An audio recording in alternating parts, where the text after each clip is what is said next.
Hey boys, it's HarmNone. Today we're going to be customizing the Pegassi Reaper in Grand Theft Auto Online. This is a channel first. I've never actually customized this car on the channel ever, so that's kind of crazy. But anyways, we're going to go ahead and get into it, heading into Los Santos Customs right now. Now I do happen to know a little bit about the Reaper. I used to own one of these cars a very long time ago. Anyways, we're going to start off with the armor upgrade, going all the way up on that. For the brakes, we're going to go all the way up on those as well. This thing is going to need that. The engine upgrade, we are going to do that all the way up. Explosives, we're not going to put any on. The horn, we're going to leave it alone. And for the headlights though, we are going to go xenon. And for the neon kit, I think today I actually kind of feel like this car fits the neon kit, so we're gonna go for the neon kit. However, we are gonna leave the color just white because I don't want to change it. I think it looks pretty good in white. Unless we change the color of the car to something crazy and we can match it, maybe we'll do that. But for the plate, we're gonna go yellow and black. I do really like the stock wheels on this car. I just noticed. I really like those. They look great. But anyways, for the color, let's just see what the color actually does. What does the secondary do on this car? I cannot remember. It does the stitching on the seats. Okay, so the car is basically all one color. Now for that color, we could go for like a Torino red. I feel like Torino red looks great on this car. We do also have like a grace red, something like that. We could go for like an orange. I feel like orange is very well suited on this vehicle. Yellow as well is a very good option. I feel like I think that the yellow might honestly look the best out of everything that we can do. You know, gasoline green's not too bad. Something subtle isn't like terrible, I don't think. Ultra blue though, ooh man, it just looks really good in like these super bright colors. I think it's a car that fits them very well. You know what, we might have to go ultra blue. It looks so good. It looks so good. I don't know, something about the yellow though. I feel like the yellow is a little nicer, but black and yellow is so basic, so maybe we do go for some sort of a blue. What if we go regular blue? I feel like I never use regular blue and I think it looks good. Let's go for regular blue today. Why not? For the pearlescent on this though, let's go for a ice white to try to get a little bit more of like bright, but like a little bit less of a like intense blue. So let's do that. And for the interior color, let's also try to go for a regular blue as well and match that up with the exterior. I think that's, yeah, it looks okay. It's like pretty noticeable, not too bad. Now for the spoiler on this car, we do have quite a few different options here. Well, I say quite a few, we have about 4. I feel like none of the spoilers look good on this car, but with that being said, this car could definitely benefit from having a spoiler. So I think I'm gonna go for the low level spoiler. I don't love the look of it, but it is gonna help the car a little bit, so we'll do that. For the suspension, we are going to lower the suspension all the way down. I think it's going to need that as well. Transmission, we're going to go all the way up on that. The turbo as well. Now for the wheels, man, I love these stock wheels. But I just don't think I can keep them because I don't really want to do the stock wheel color glitch, and they have some chrome on them, so I don't think the stock wheel color glitch is even going to work properly. So we could go for something new like the concave mega mesh here, but something about, oh man, the stock wheels fit the fenders so much better than anything aftermarket. Wait a sec, let's see about the high ends. Yeah, they're inside the car. Oh man. Okay, we might have to keep the stock wheels. I just can't handle that fitment. The fitment looks terrible if you put aftermarket wheels on this car, unfortunately. So we're gonna have to leave it alone, I think. We will go bulletproof for the tires though, for sure.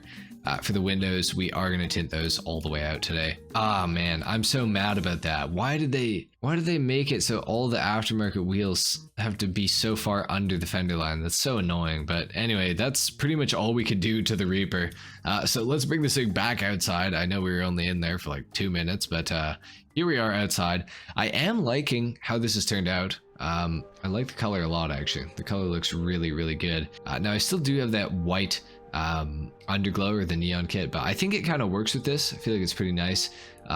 Anyways, let's quickly take a listen to the Pegassi Reaper.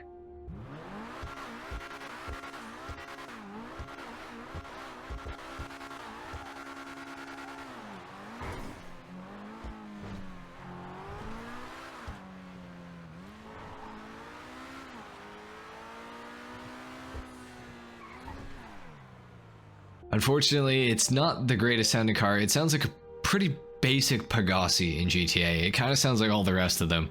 So that is a little unfortunate. However, the interior is kind of unique, at least. I'm sure this is shared with a lot of cars in GTA, but it's not bad. It definitely could be worse. As far as interiors go, it's not that horrible. Why does that car just stop randomly right in front of me when... Okay, anyways, scratch the front end of this, but whatever, who cares.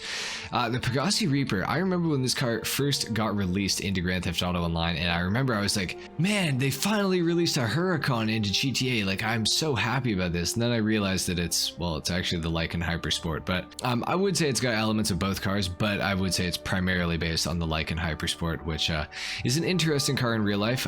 Low-key a little underwhelming car in real life. I'm not trying to diss them or anything, but a lot of like 12-year-olds kind of like the Lykan Hypersport a lot, but practicality wise, as far as a supercar even goes, it's not that great from pretty much all accounts. But anyways, that is fine.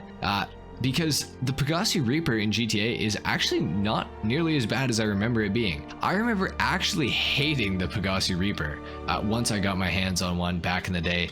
It was released with the Finance and Felony DLC, which is the CEO Cargo DLC. So money was hard back then at the time. And I remember having to save up like 1.6 mil for this thing. Was quite the chore. And anyways, I managed to do it, and then I got the car, and then I think I sold it like not that long after because I just didn't really like the car that much. But I have to say, driving it right now, I'm not sure why I didn't like the car. Now, there are some questionable styling choices, I will say that about the Pegassi Reaper. The main one is, why is there a bit of carbon on the windshield there? Like on the supports? Like, who made that decision? I don't understand. That's probably the ugliest part of the whole car. Other than that, I think it actually looks pretty good, but that is a huge bother to me because it just, I don't know, it just looks so weird. But anyways, whatever. The Reaper is, you know, pretty decent actually. I'm happy to say that. The acceleration so far has seemed quite good to me. The handling as well has also seemed quite good to me. The top speed I think is a little bit on the weaker side. However, it's still pretty quick, I think. I believe the top speed of this car is about 124 miles per hour if I'm remembering correctly. Could be totally wrong. Could be totally wrong. I am just throwing that out there, but I'm pretty sure I remember 124 miles per hour. Again, could be totally wrong, but anyways, overall it's a decent car. While it's on sale right now for $1.1 million, I don't think that it's necessarily a bad car to pick up for sure.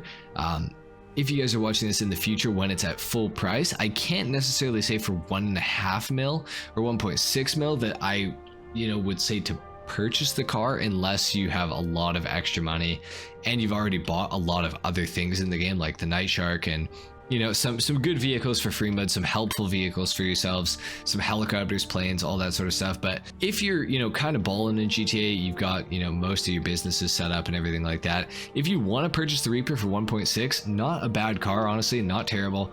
You could do better for 1.6, but it's not the worst, that's for sure. But at 1.1, while it's on sale this week, I think it's honestly a pretty bargain price for what you actually get. This car's performance is pretty decent, looks pretty good. Unfortunately, that customization is just not adequate, I think, for the price tag, unfortunately. But if you can look beyond the customization or the lack thereof customization, I think that the car is pretty decent. So overall, I would say I recommend picking up the Reaper if it's on discount. If it's not on discount, definitely make sure you got all your sort of businesses and everything in order already. But then, of course, go ahead and pick up the Reaper. Anyway, guys, that's pretty much it for the Reaper customization and review in Grand Theft Auto Online. Let me know what you thought of my customization in the comments down below. Leave a like if you enjoyed the video. If not, dislike. Subscribe to the channel if you guys are new, and I will see you all in the next video. Until then, take care. Peace.